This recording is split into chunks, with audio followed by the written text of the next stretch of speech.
Maayong adlaw sa inyong tanan.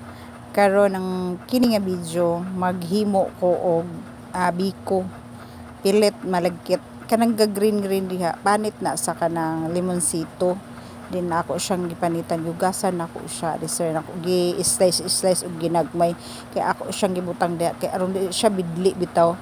Og karon kay lunop man na siya, ako man na siyang gilunop kay ang kuan ana ako na siyang itoppings dito sa ako ang pilit nga kanon.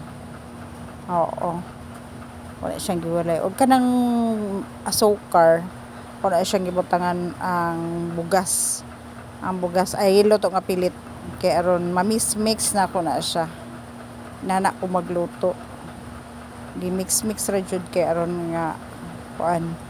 Okay, gilunod na ako siya sa oil katong butangan ako asukar nga pilit kanon ako na siyang gilunod din sa oil kay i-mix na po na ako na siya karon nga akong asukar ay 1 ka kilog to nga akong gihimo then duha ka lubi then 1/2 lang nga sugar ang akong gibutang kay ko ganahan og tamis kaayo.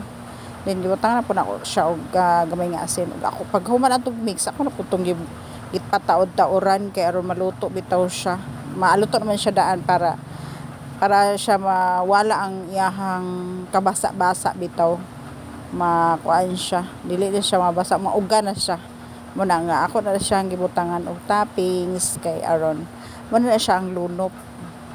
Master na kay ko maghimo og lunop sa una kay sa unang panahon wala may oil nga baligya ay naadi ay pero mahal kaayo man nga tipid-tipid ginapon may mga lubira nga mga pulak manghimuon og kanang kuan din mao na among iprito-prito mga saging sa unang panahon muna nga ang mga lunop nga kuan among na luto lami kay na kanon muna nga ako siyang butang sa toppings ingon ana kana lang. God bless.